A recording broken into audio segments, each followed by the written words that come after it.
Bonjour à tous, merci de nous rejoindre dans la première partie de ce 12-13.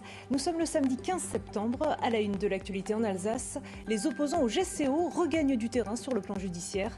Hier, le tribunal administratif de Strasbourg a suspendu le permis d'aménager du viaduc de Kolbsheim.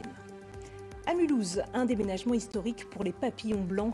Les ZAT installés en 31 ans s'installent à Fastat. 14 millions d'euros investis et à la clé plus d'efficacité pour les travailleurs handicapés. Et puis les visiteurs ont déjà répondu présents ce matin à l'occasion des Journées du patrimoine qui se déroulent tout le week-end. L'occasion, nous le verrons, de découvrir des lieux splendides ou insolites, d'ordinaire fermés au public.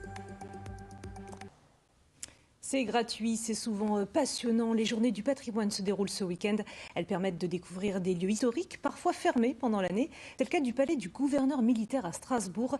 Situé place Broglie, on l'admire souvent de l'extérieur. Et bien ce week-end, vous pouvez bénéficier d'une visite guidée. C'est ce qu'a fait notre journaliste Noémie Gachy.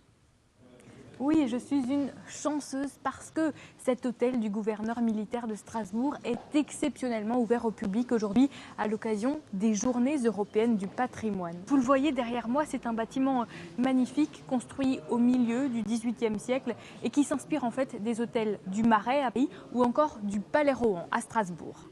Pour ceux qui souhaitent cet édifice, la visite commence par ce vestibule orné de colonnes italiennes ou encore d'une fresque 50 mètres carrés au plafond. C'est ici que se déroulaient les fêtes et les réceptions.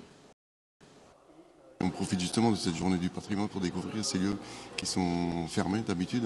Et c'est vrai que c'est assez étonnant de voir une telle richesse à l'intérieur, puisque, comme nous l'a expliqué le guide, à l'extérieur c'est quand même assez pauvre, ornemental, mais à l'intérieur c'est vrai que c'est très impressionnant.